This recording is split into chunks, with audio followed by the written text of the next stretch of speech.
Hey guys, this is Joe for the Thursday reviews of the Daily Movie Critics here on YouTube. Now folks, of course, it's been a while since I've done my last review because, well, I'm honestly lazy, okay? And I got other stuff to do. Yeah, it's easy. I do have other stuff. You want to know who that was, folks? That was the bird right here. See? Yeah, that's the bird that I own right there.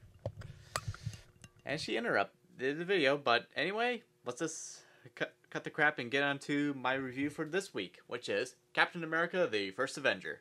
So, folks, the movie starts off with like a bunch of people discovering this ship in like the Arctic, somewhere in the North Pole, if I have to guess myself, and they found something very important. And before we see what that important thing is, we cut to the 1940s. And what I have to say is probably the biggest and longest flashback that I ever seen in cinema history so far. There could be ones that are longer that I'm not aware of, but let's just say this is the longest that I've seen, okay? Anyway, let's get on with the review. The movie's main protagonist is Stephen Rogers, who is Captain America, and before he becomes Captain America, he's a bit of a scrawny, skinny, small guy, but has a lot of heart. In other words, he's the white Urkel, but he's not nerdy. Yeah, that's pretty much the best way to describe his body. And anyway, his goal is to join the army because he feels like he has to, and he doesn't want to particularly kill Nazis. He particularly wants to stop bullying, which for some reason I feel like, does the Obama administration have something to do with this? That's not important. It's, who knows.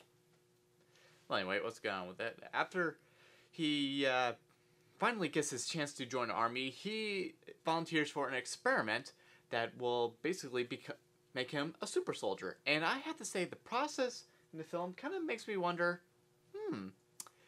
is this the same thing that they did with Taylor Lautner in Twilight? I mean, is it? Nah. It's steroids. Come on. Steroids, definitely. Yeah.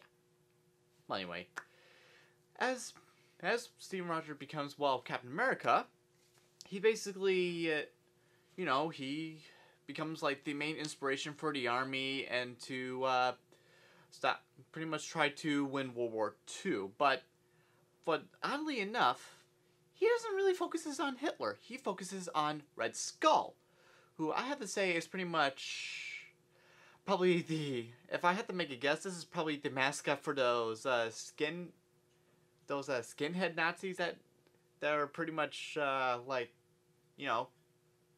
you've seen those stories right there. I mean, it's those people that like shave their head. They have like the swastika tattoos or buzz cut on their head or something like that, and they pretty much act like Nazis. In fact, I bet he was the inspiration for the skinheads, or are they called something else? But anyway, not important. But I have to say, he is a badass. He is a total badass, if I have to say so myself. But let's just probably get on to the results. Overall, out of all the Marvel movies to lead up to the Avengers, to be quite honest, this one is probably the second weakest. But don't get me wrong, it is a good movie. I did have a blast with it. It's fun. The acting is pretty decent, especially Hugo Weaving. Hey, if you want to get a guy to play a supervillain, get Hugo Weaving. He's the best you could get. And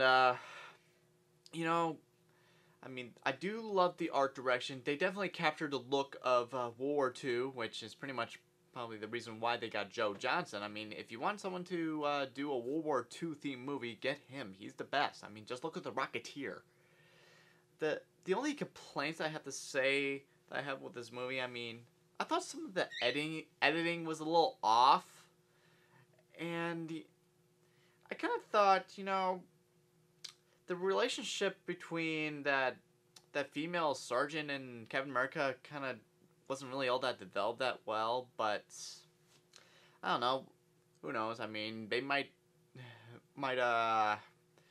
do more of it in the Avengers next year or something. But overall, you know, I think it's decent. I mean, I consider Iron Man 2 kind of like the as of right now probably the weakest out of all the Avenger build-up films, but and I enjoyed the hell out of that one, and and Captain America as well. That's all I have to say.